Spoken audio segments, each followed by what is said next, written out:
This is Writers on Film, the only podcast dedicated to books on cinema.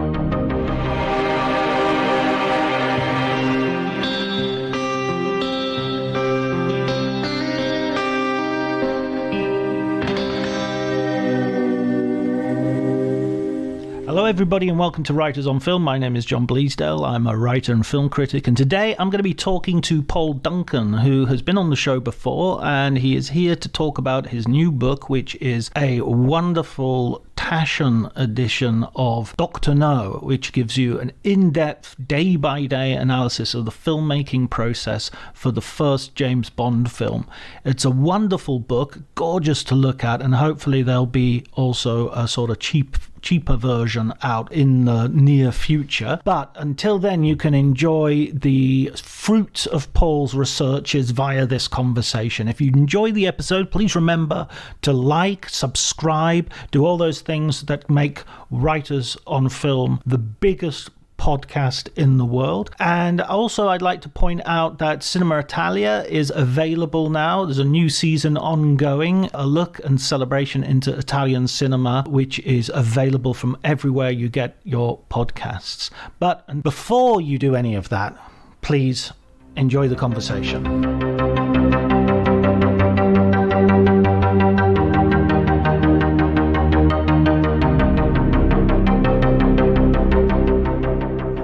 Ian Fleming. I was interested to read in... Because you've just read the novels, haven't you? No, what I've done is I've bought them all in these beautiful editions, which I don't think are the first editions, although I have got some of those first edition paperbacks as well. I mean, they won't be first edition, it'll be reprint, but with that cover art. And I'm not too keen on that cover art because that isn't the cover art that I remember as a kid. When I was a kid, and I'm talking about like 9, 10, 11, I was still in elementary school. There was like a secondhand bookshop in the village and I went, and they just had like a pile of these pans. Yeah, they all did. 5p. And so I just got them all and read through them or tried to read them. I was way too young to be reading them, just in terms of, it's so weird getting them now because Live and Let Die, when I was that age, it's like going back to your elementary school. I remember this being a really thick book, and it's not but I remember like struggling to get through it. But so I collected them to just have them physically. And now I'm waiting, I guess, until the summer, because I've reread them like about 10 years ago. I read them all when I was a kid, reread them about 10 years ago, and now I'm ready to reread them again. And I was thinking maybe of even doing a little blog or something about the... Of course you will. It's you're going to do a podcast. I know you. Yeah. You're going to start a new one, right? You're going to do subsets. There's going to be a whole list of your podcasts, and they're going to be subsets. It's going to be... You'll need a bibliography in order to keep up with all these podcasts. The key to all mythologies is my I'm like the guy from Middlemarch who wants to just have everything connected somehow podcast wise. No, absolutely. I've got a Terence Malick podcast brewing as well for the publication of the book. So that, of course.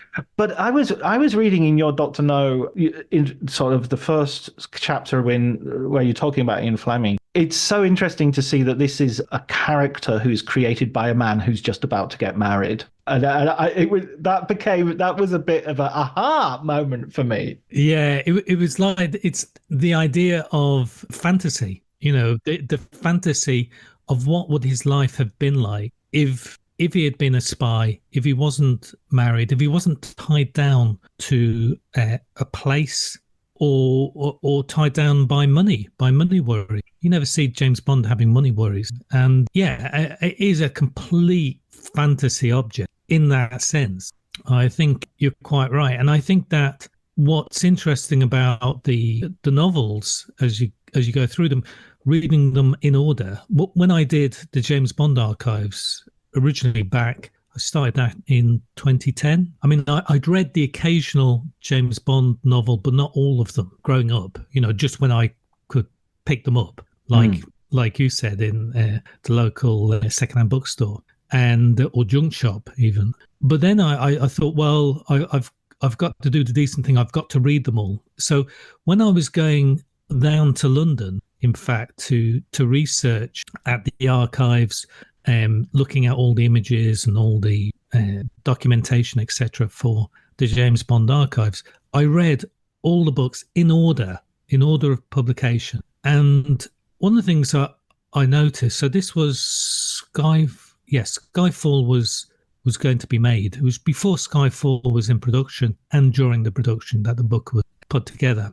And I thought, oh my God, I didn't realize how damaged Bond is by the experience of becoming a spy.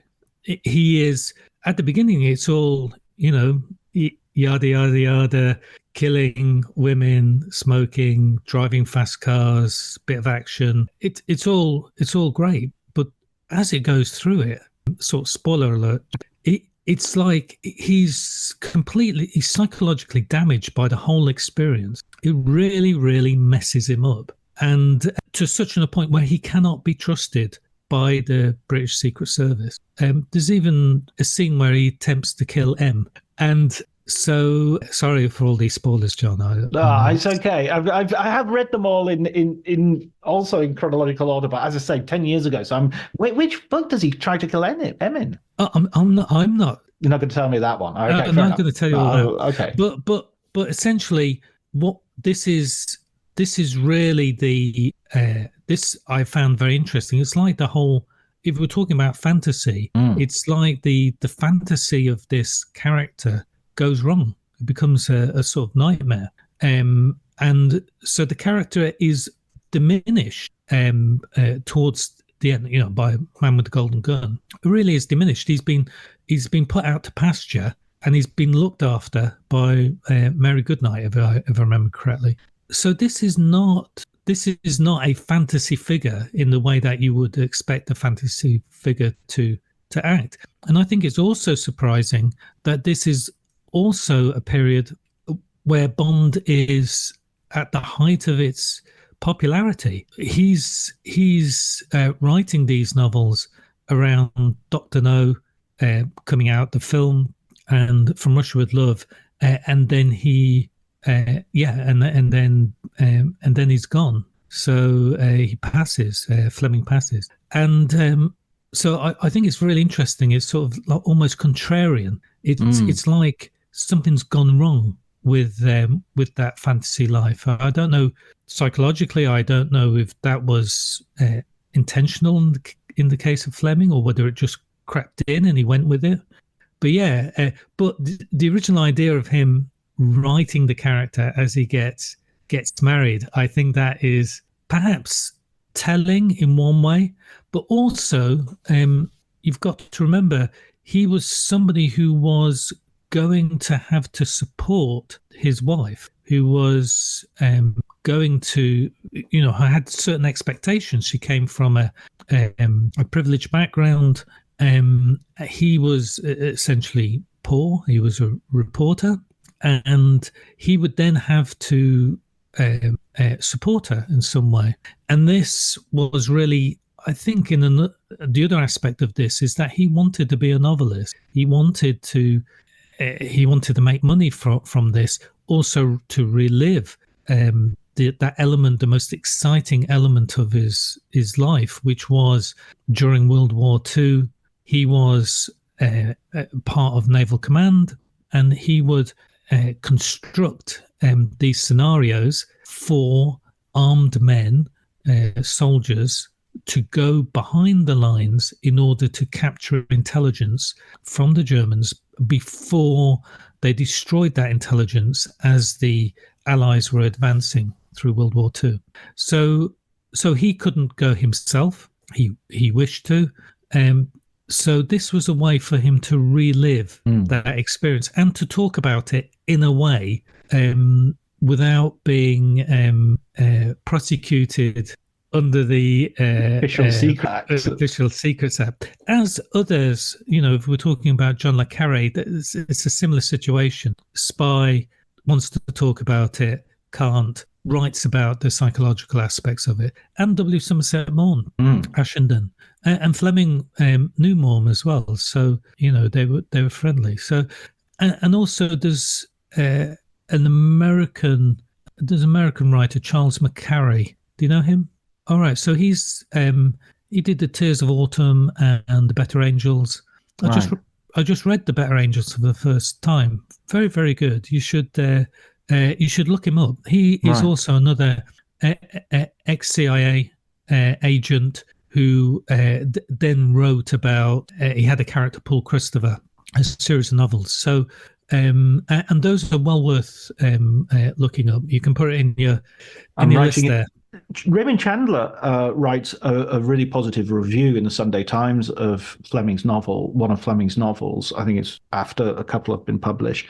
And I was really interested. He says this quote, he has this quote, which I loved, where he says, you don't have to work at Fleming's books. He does the work for you. And Yeah, I thought that's really interesting because I've always kind of been a bit condescending towards Fleming as a writer. yeah.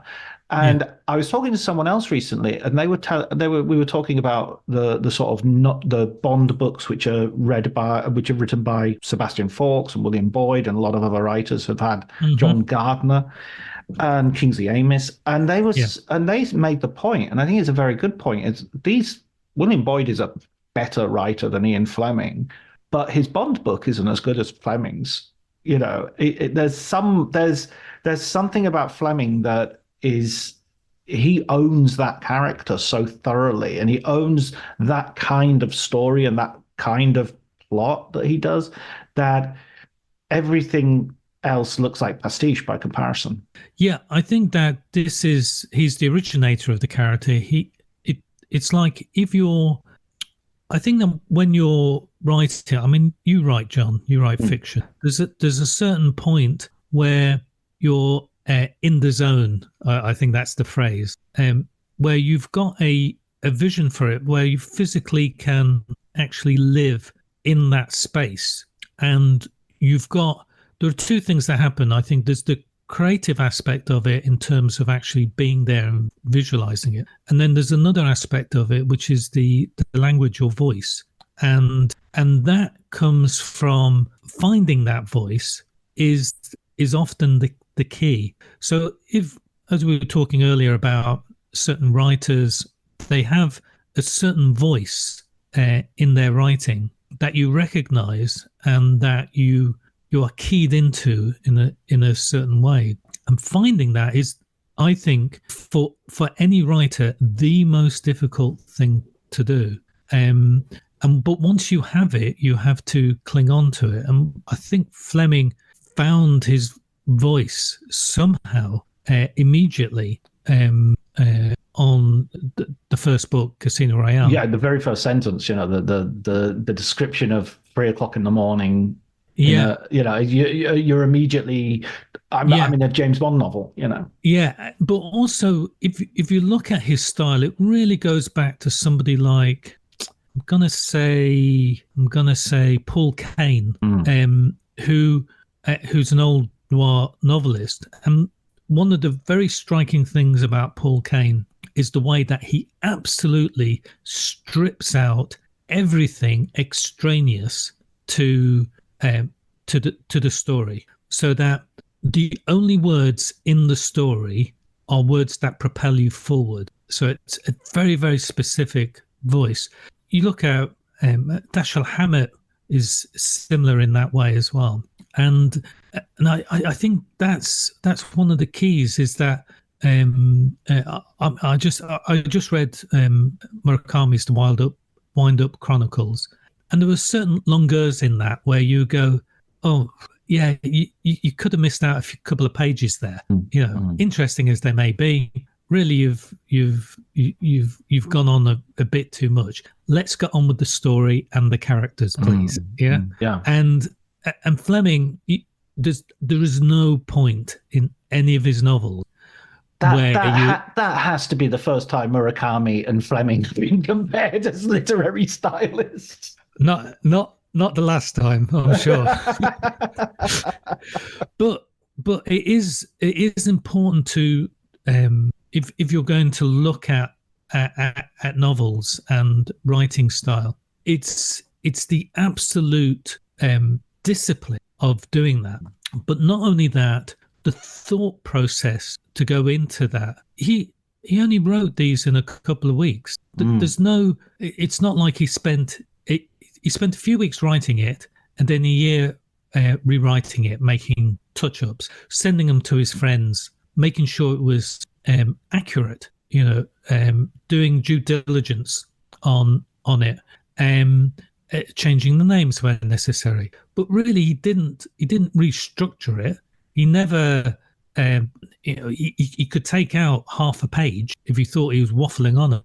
But no, this comes from newspapers. It comes from knowing that you've got this restricted word space, a certain number of columns, and you have to move that story on. You have to get everything important into that tiny, tiny space, so that even though the novels are short, relatively, in today's market, the stories and the characters feel full. Yeah, and that's I think that's key. That's why you could see them as films. Absolutely, and that's sort of like the next thing I wanted to move on to, because this book that you've just done on Doctor No. I mean, to begin with, I wanted to ask: is this like the first of a? Are you going to be doing a Doctor No and a Russia from Love? And is it a series you've got No, planned I wish, but no, there are no plans for that. Okay. But I mean, seriously, John, there's nothing. It's not been talked about. But there is, I hope they do, because some of the stories from some of the other films are great. I mean, in terms of the making of it, because it's not a book about Doctor No. It's a book about the making of Doctor No. Yes, absolutely. So that's a completely different story. But no, there isn't there are no plans for more. I mean, this is beautifully illustrated. There's so many good pictures in here, and the level of detail that you have on Doctor No. And if there isn't another book or there isn't a follow-up, this is fine, because Doctor No itself is such a hugely culturally important moment in cinema. And culture just generally. John Higgs was on the podcast a month or two ago, talking about how Doctor No is released the same afternoon as the first Beatles single, "Love Me Do," and it's just like, wow, what a time to be alive. Yeah. I think that it's interesting that Doctor No was embraced in the UK and in a lot of Europe, in fact, but not in America. It wasn't. It didn't really break through in America, and I don't think it's because the producers complained about, it was released in the sticks, in drive-ins, etc., in America, etc. It was actually released quite extensively. I mean, America's an enormous place. To have any sort of cultural impact there, very, very difficult. I mean, there are countless stories of films and bands and books being released in America and just being duds. It's not a sign of the quality. It's just whether it connects with an audience or not. But Doctor No did okay in America. It didn't shame itself, but it wasn't a cultural phenomenon. And they did bring over Sean Connery for a couple of weeks to do promotion. He did a junket tour, as they would say, a couple of times. Going from city to city, did many interviews, which was fun, actually, reading them all to see how similar they all turned out to be, as is the case of junkets. Had he just basically sort of learned his script? No. He basically they were just asking him the same questions. They didn't have a clue who he was, and so they asked exactly the same questions, which I have to say, any actor or director or anybody in the industry will know exactly how that feels. It's Kafkaesque, really, in the way that people are brought round and asked the same question. There was a recent, it's actually a few years ago, when Hugh Laurie became famous in America because of House. Yeah. There was a clip of how of people on talk shows going, and you're actually not American then, Yeah. and him and it would, I think it Yeah. was like a YouTube compilation. And it was Yeah. stop asking Hugh Laurie that he's not American, not telling him that he's not American. To go back to Sean Connery Yeah. and rewind a little bit, obviously the big thing as soon as Cubby Broccoli and Harry Saltzman had the rights to Doctor No was the casting of James Bond, and Sure. it's interesting that when Connery was on board, you talk about him being like. Their relationship was right there from the very beginning in terms of that template of he was not going to be an easy character to deal with. He was by no means like going, oh, brilliant, you're giving me my great break. He was like, no, you pay me money for this, and he wasn't pleased with his salary and had to sort of shout about it. Well, I think that he had bad experiences Right, in the past with Disney in America. So he'd done was it Derby Gill and Little People, and exactly. so so he'd been groomed as this, handsome young man, blah blah blah, and I think what happened was that he had educated himself in the world of acting, and also he'd taken the whole idea of acting very seriously. He did stage productions and he did TV productions, quality material.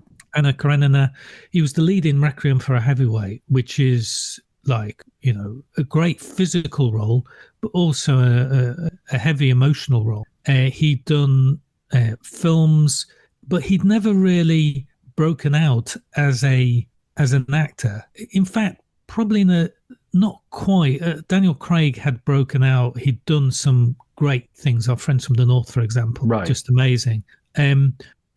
But Connery hadn't really had that really breakout role. He'd been misused. He had all these qualities, and I think that I mean, Saltzman even said it at one point that he was a good actor in horrible films. He'd Mm. always been miscast or misused, and so I think that they understood that he had the qualities that they needed for the role, and but they were producers.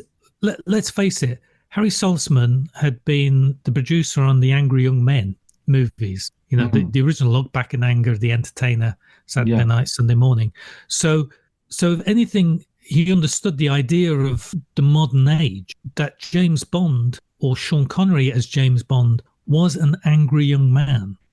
That's what we're talking about. We're talking about people breaking through and not being happy. They're not there to stand there and smile and take everything. They were direct, forward, violent if necessary. I mean, you look at Richard Burton in Look Back in Anger, incredible performance. I mean, obviously he was miscast in a way because he was far too old, but he makes you understand the role. So there's that aspect of he dealt with that, and also Cubby had long experiences with filmmaking and Warwick Films. He'd made films with people like Robert Mitchum, Jack Palance, Alan Ladd. None of these people you would think of as easy people to work with. They understood that actors and actresses were a breed apart. They didn't need to be handled. They just need to be corralled and put in the right place at the right time with the right people, with the right product, and that they will perform. So we have, I mean, I think it's been spoken about enough, the sort of the various sort of other names that have been floated about James Bond. Sure. Let's stick with Connery for the moment, and we'll and go into the actual sort of the making of the film. I mean, one of the reasons Doctor No was chosen as a book, it's not the first chronological book. Yeah. It was to do with budget, right? It was because Thunderball was initially one of the possible, and Yeah. therein Well. lies another sort of long story of, Oh gosh. Yeah. So Thunderball was the new novel that had just come out. So normally, if you're doing, so it should be said that the producers, Harry and Cubby, when they went to United Artists, they had a very, very short time for an option on the James Bond novel to help out Ian Fleming on his medical expenses that he just incurred. He just had a terrible heart attack, and also a lawsuit that was upcoming. Because what happened was that Thunderball was his latest novel, but it had been based on a film script that he'd been working on, and so he was being sued because of that. Now, the producers actually they wanted to go ahead. Harry and Cubby, they actually wanted to go ahead with Thunderball as the first film. Also, they liked Dr. No, because it's essentially one location, Jamaica, very exotic, and then interiors. You don't need to look any further.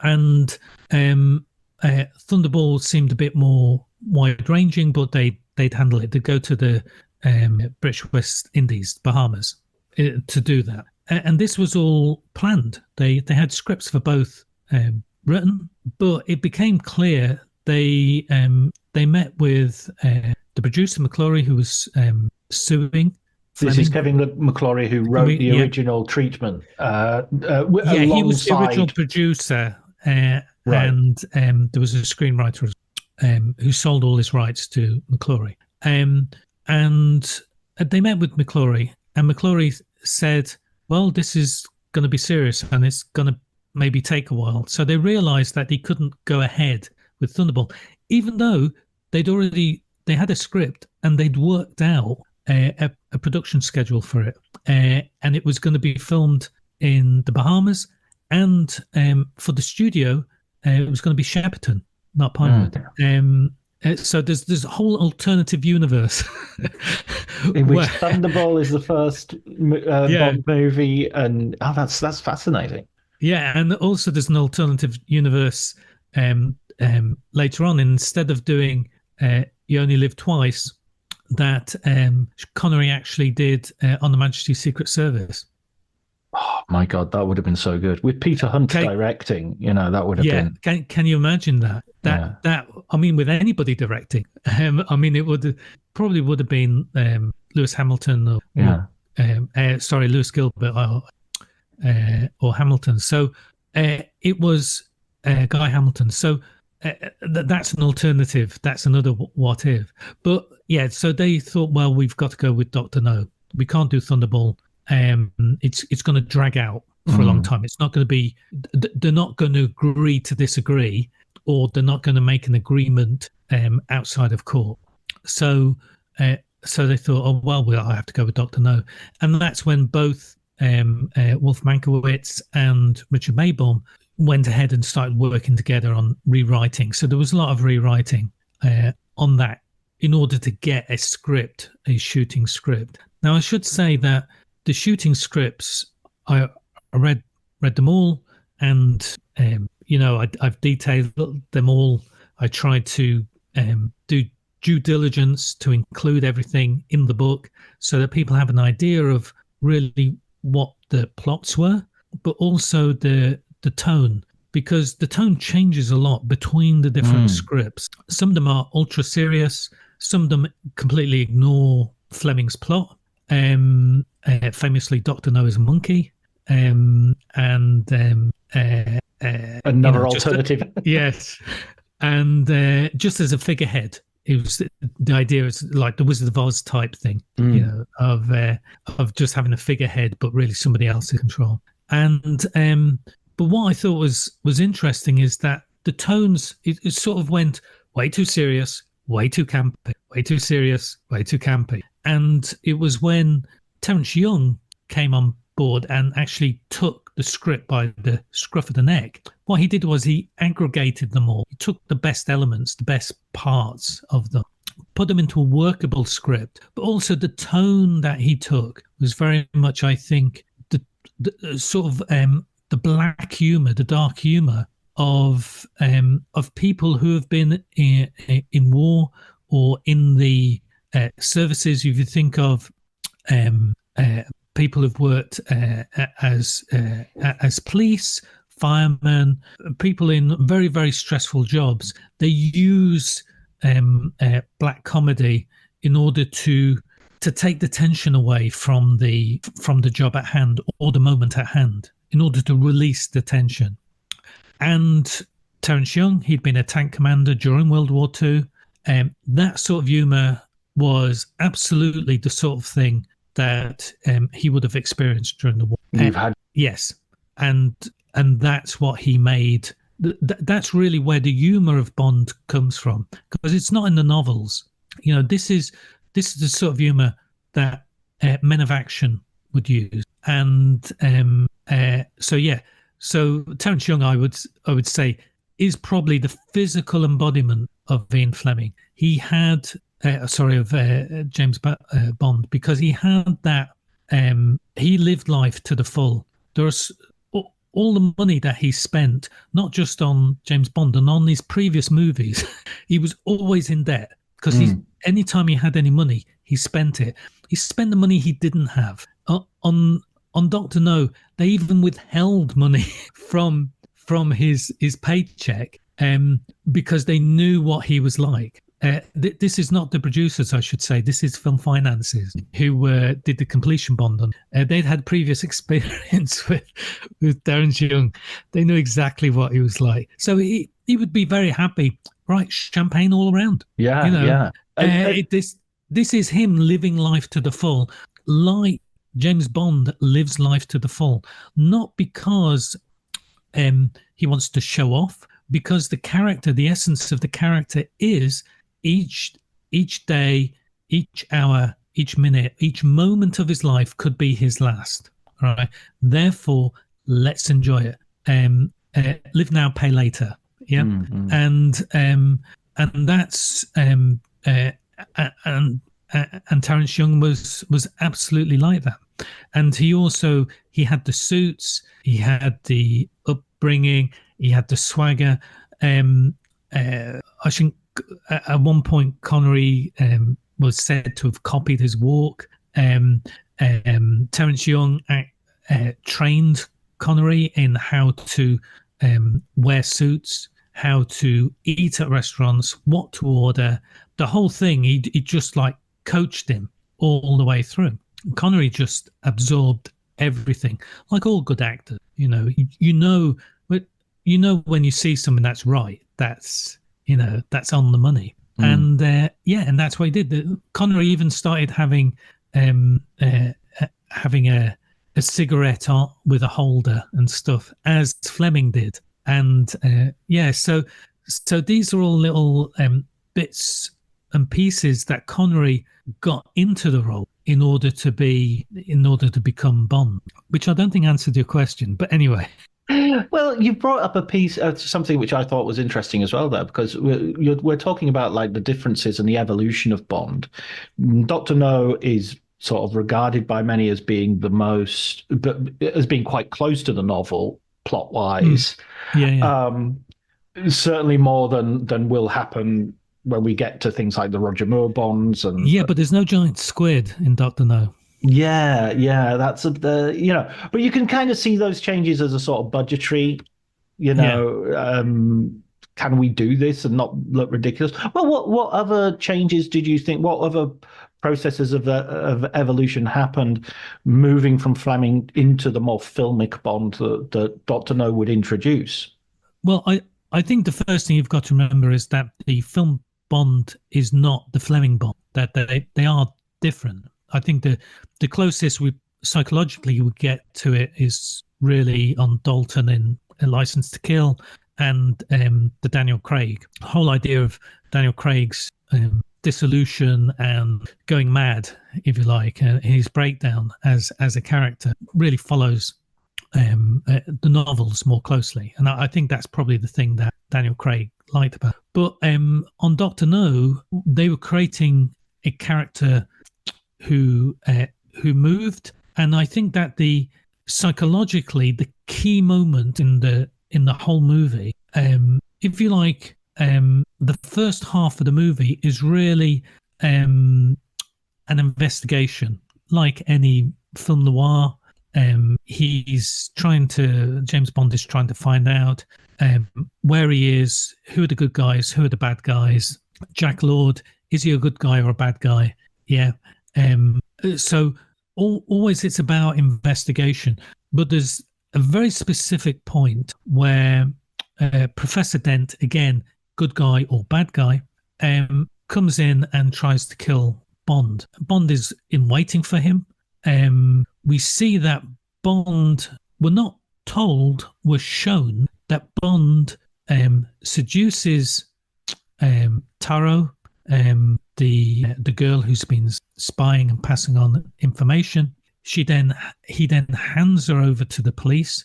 He then sets up her place in the mountains in order to make it look like there'd been a night of drink and carousing, an old word there, and then takes out some playing cards, plays solitaire, and an ashtray as he waits for the assassin to arrive to kill him.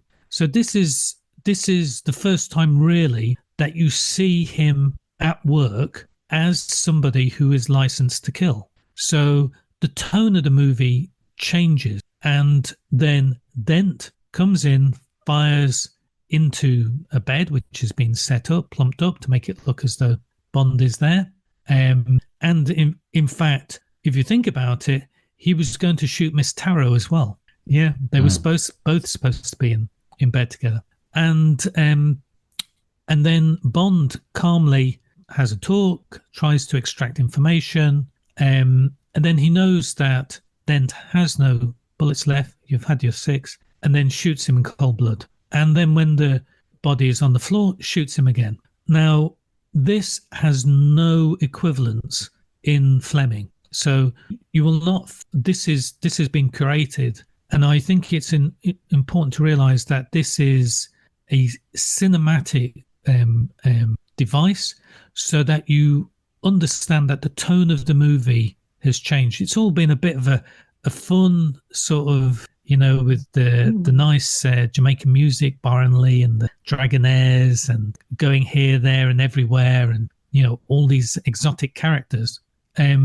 But Terence Young. I mean, it's a blinder of a scene. It's really, really excellent. Not only that, there's something else as well, which is that they had to film it multiple times because with different versions, because they didn't know whether they'd be able to get away with this, and so they had to film a version where Dent actually fires back, misses Bond, and then Bond, so that Bond is reacting rather than being the anti-hero. Because that's what he is. He's an anti-hero. He kills somebody in cold blood. He is not a nice man. This is something which I think sometimes people may forget because of all the other aspects of it. That really, you don't want to go into a bar and meet a killer. This is not something that you should wish upon yourself. I mean, this is something that was realized at the time as well, because people were already criticizing the novels as sort of like, oh, it's sadistic and it's this and that. They weren't, I mean, it was something, and also I think sometimes when people go back and rewatch these films, they're a little bit surprised and shocked by, they're not the fluffy Roger Moore-y sort of. Yeah, and it's like, oh, he treats, in Goldfinger, he's, that isn't that rape, and it's like, well, it's kind of all of a piece with that character. Yeah, I mean, these are not the, nowadays we have warnings on things like this, but that is something that is new. This is part of why Bond became so popular, not because he was sadistic, but because it was more realistic. So previously you would have the clubbable heroes, the John Buchan school, the Saint, and these other characters who always had a flair, but were fair, flair and fair. Yeah, this is like they were likable, and they were the wrong man in a sense, as the Hitchcock movies show. In that they had an excuse for the things that they did. Bond has no excuse. This is his job, and that distinction distinguished him from what had come before and ushered on a new age. This is, if you like, he opened the door for people like John le Carré and The Spy Who Came In From the Cold, and for Len Deighton as well, the Harry Palmer stuff, although he was unnamed in the novels.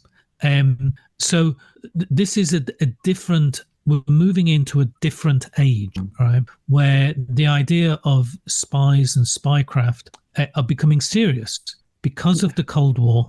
Which is something funny, that because you would know it would be the other way around, that people would say, well, John le Carré is a serious one and Ian Fleming is or not Ian Fleming necessarily, but the Bond is the fantasy version.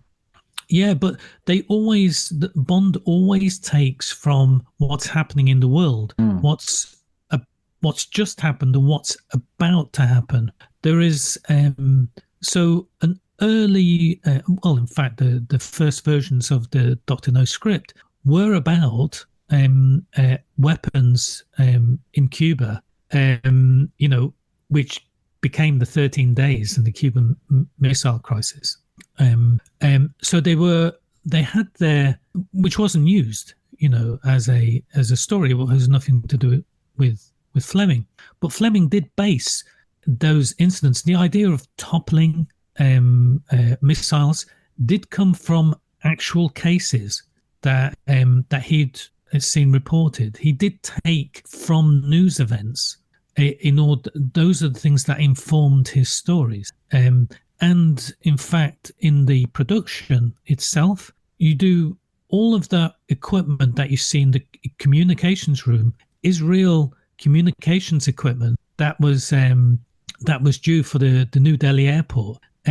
The stuff that you see in the reactor room, the nuclear reactor room, is actually equipment. A lot of it is equipment that was for nuclear reactors. It was based on deep research. They had technical people on hand, as is the case of the casino. They used real chips, real plaques for that had to be insured because they were worth, £15,000 or whatever, which was a chunk of money in 1962. So yeah, that attention to detail and reality. I was surprised, really surprised at that, because we do, as you say, we think of them as being maybe a little bit quaint because they are, so long ago, more than 60 years. So, but no, they did have a basis in reality. And even though plot-wise they are a bit simple, they are extremely direct and psychologically true. So Honey Rider, for example, is a wild child, right? But she has had some terrible experiences in her life, which explain, that when the first time she sees Bond, she takes out a knife and is ready to defend herself. There's a lot going on, and that's really what I was trying to do in the book, is to show the work that everybody in all the departments put into the presentation and depiction of the movie. Yeah, that's what I wanted to come back to as well, is that whole idea that Dr. No is kind of like the James Bond series in Genesis, even though while they're making it, they're not entirely sure there will be another one. They're hoping there will be. They're setting it up as a series, but yeah, they had a commitment from United Artists for a series of films, and United Artists, they were saying, well, we can sort of afford about $1 million for each one, and but no more. So it was sold as a series. And have you seen all the in the contracts and all the publicity? It's about a new series of movies. I mean, obviously, I think if it had tanked in the UK, I think that would have been it.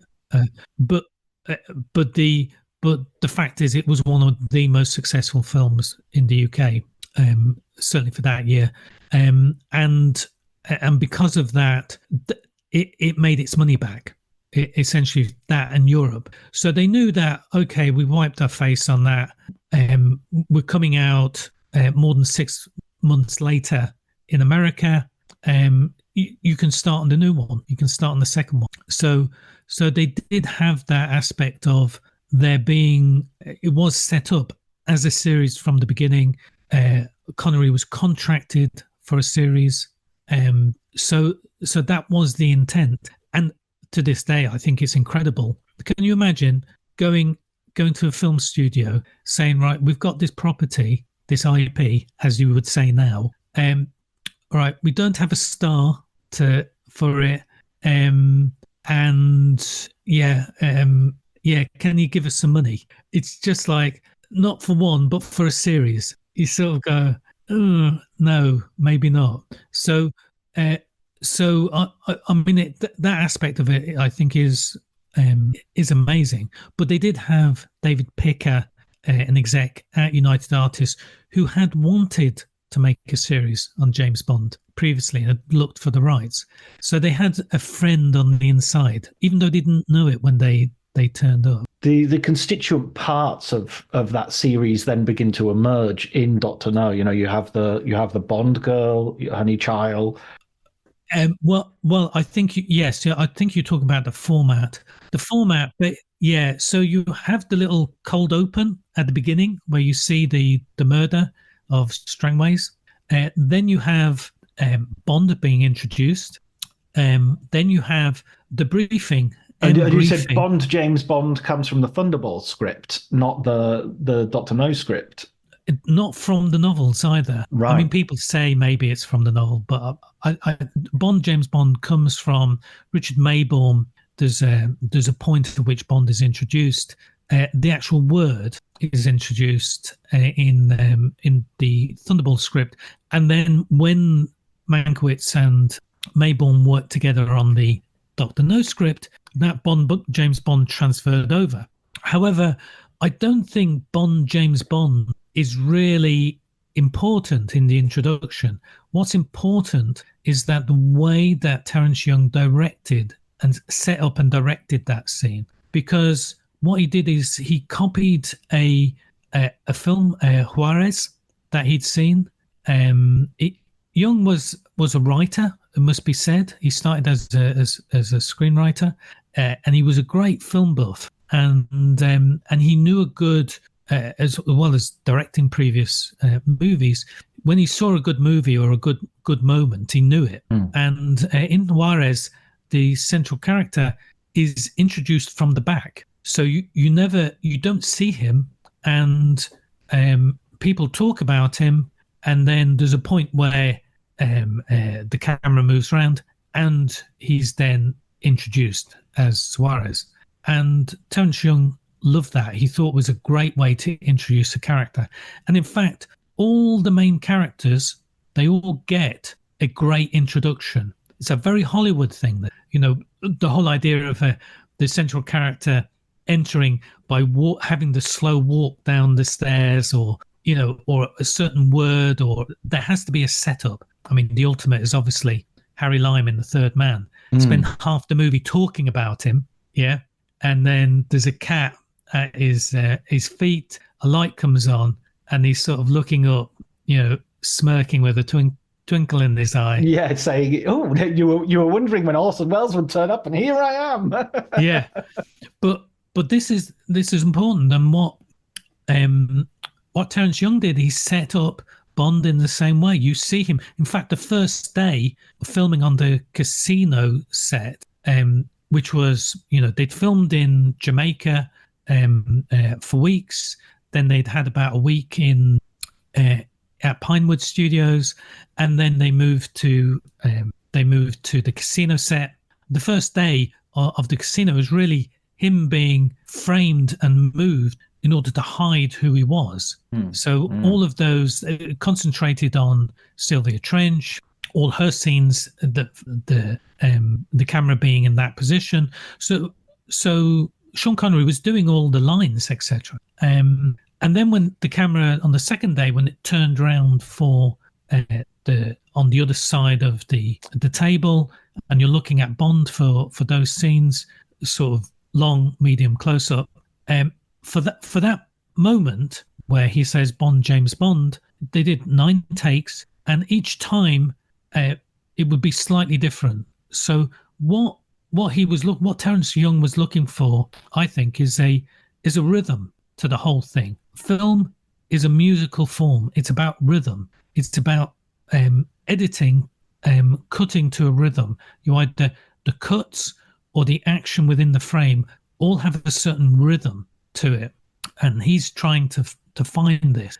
When Harrison Ford ridicules or people take it as ridicule that George Lucas says to him on the set of Star Wars, faster, more intense.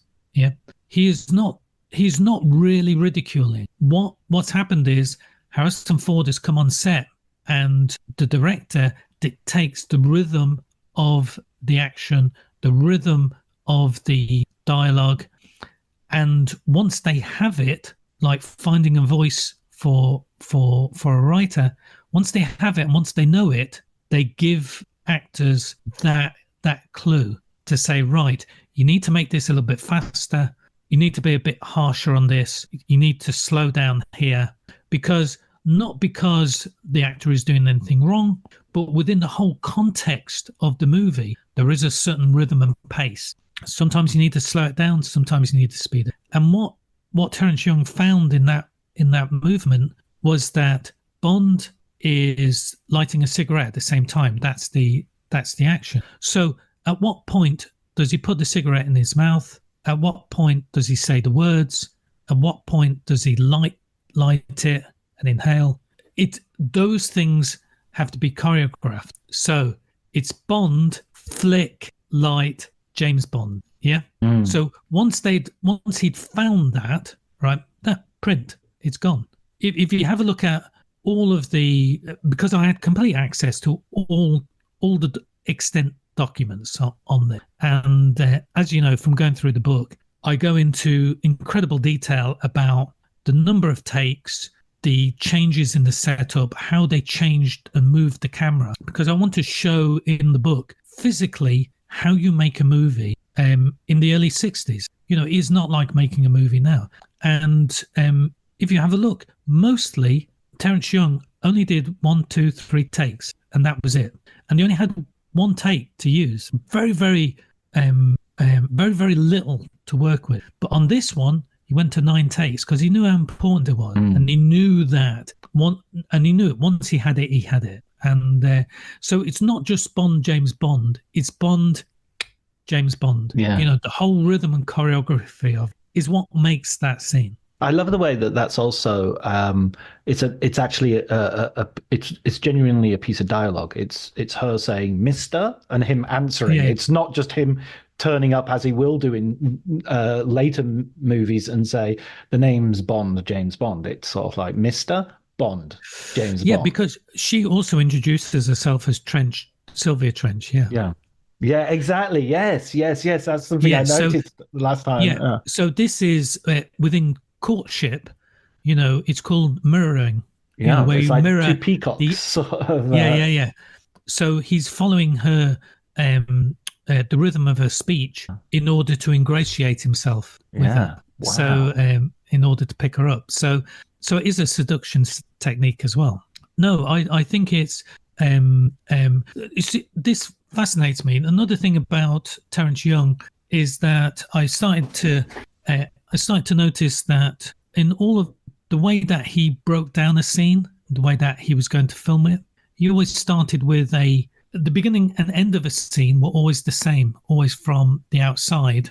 And then the heart of the scene, the heart of the dialogue, he would put in he would bring the camera in so that the characters, you would be closer to the characters. But he never did full coverage, so he never did a master shot, as they would call it in Hollywood, where you would do the whole scene from long distance, then the whole scene middle, and then the whole scene in close up. So that there was only a very specific. Well, it was much quicker to do it the way he was doing it, but also it meant that there was only one way to cut it. Yeah, yeah. So I think it's Hitchcock and Ford did the same thing. It was like, I'm not letting any editor just, Yeah, I'm cutting yeah, it in the camera. yeah. And so yeah, this is a way for him to control, as I said, the rhythm and pace of the whole thing. But it's also it's a way of getting through the day quicker.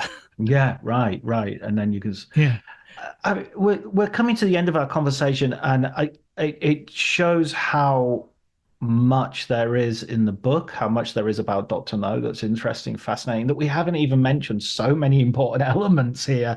Ursula Andress, Ken Adam, Ken Adam, Peter John Hunt, Barry, Peter Hunt, just Norman Wanstall on the sound. exactly. Yeah. I mean, there's so many elements to this that are vital. So I just get, as a final sort of wrap up, what would if you could sort of make good those absences and those ellipses for us? Yeah. So shall I just read the whole book out for you? Well, no. No, but, okay, so everybody buy the book, number one. And number two, what would you sort of pick up and something we haven't said? Well, I think for me, all right, for me as a project, the important thing for me was that I wanted to put the reader in the situation where they are going through the whole production. Normally, we've seen that there are great film books where people are on set and they have on-set diaries, etc., because they were there, right? But the majority of movies, and often key movies, do not have that that paperwork or that book which explains what happened and why and how things came about. And the reason this happened is because they didn't have this, so they had to make a change. And I wanted to do that type of book. I've never done that type of book before, and I had an opportunity where I could lead the reader through every process, every discipline of filmmaking at that time. And I think it was really a once in a lifetime opportunity to do this. Not only giving you the pictures, I have complete access to all the photography. There was a lot of stuff that was actually not there within the Eon archive, because at that time they did not keep a lot of materials. They would send original negs, etc., out to photo agencies.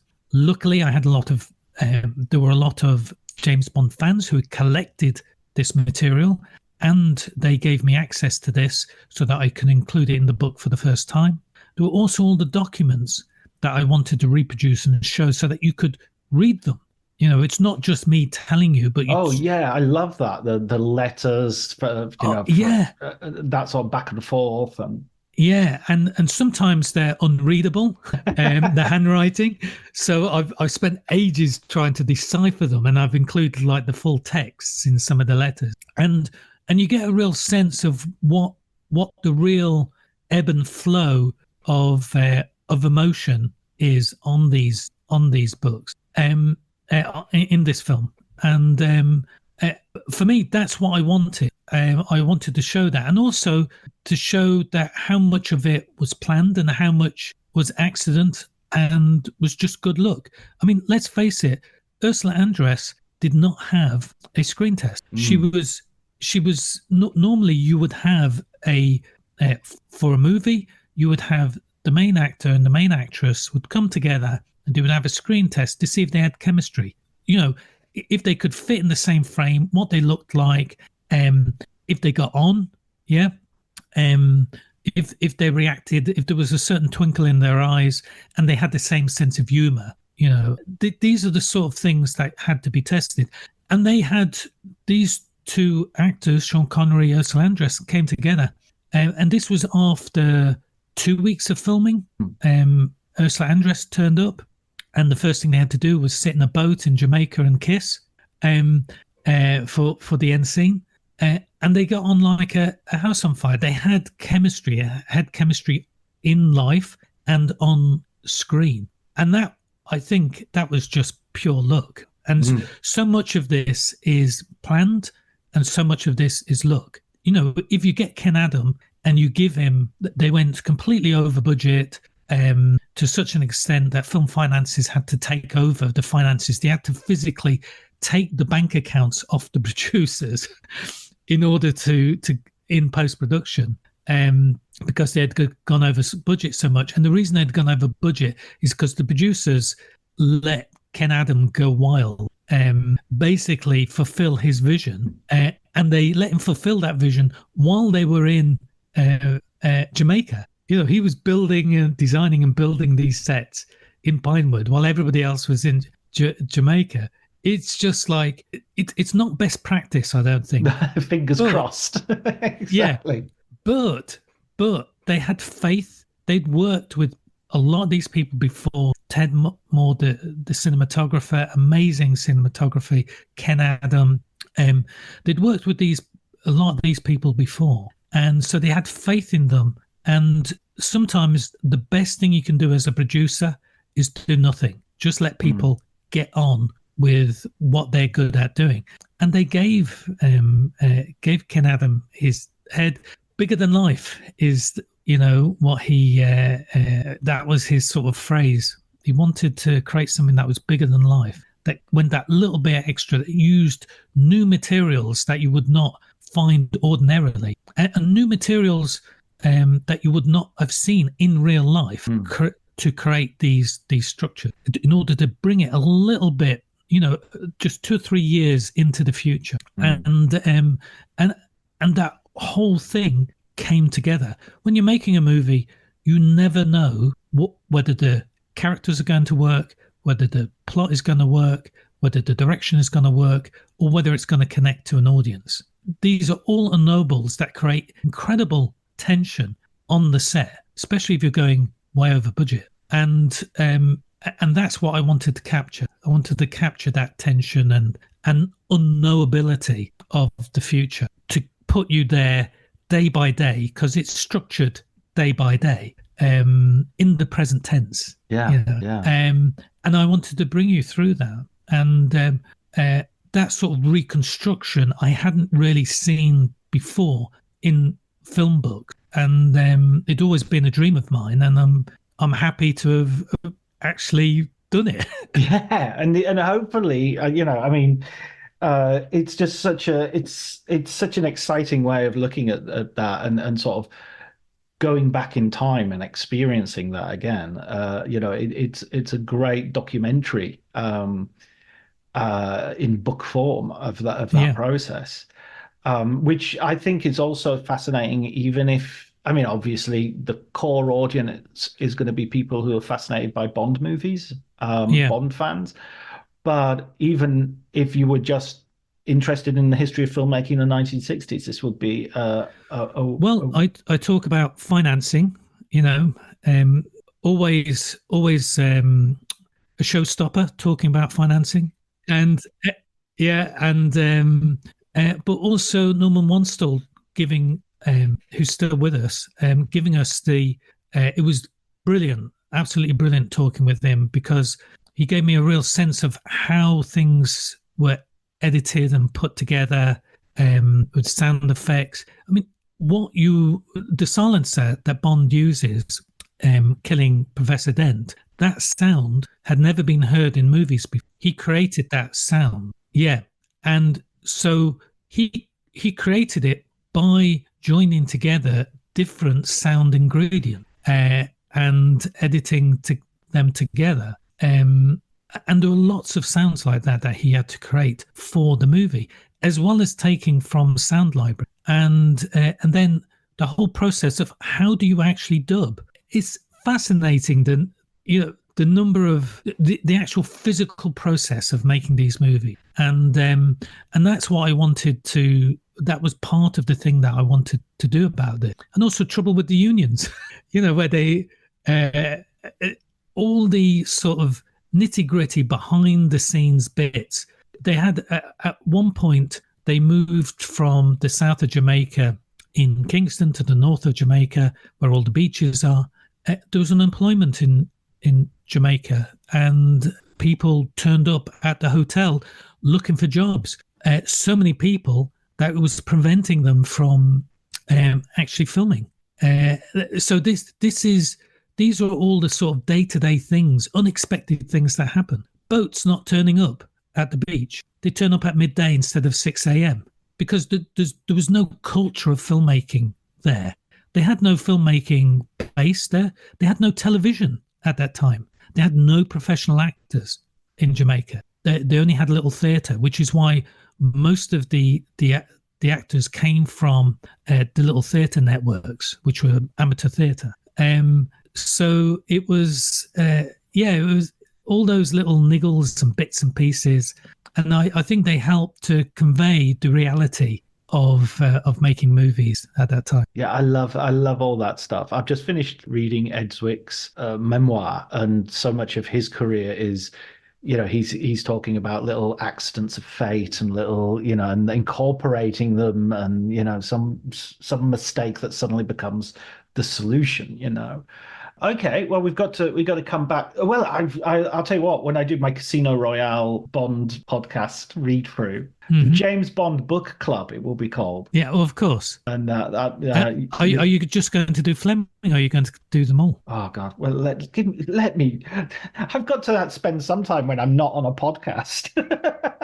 I'm afraid not. Your life is a podcast now. It's the Truman Show all over again. Okay, I'll let you get on, John, because we've got life and food to deal with. All right, my pleasure, John. You take care and try and live a little bit life and read a few books and watch a few movies. Okay? I'll do my best.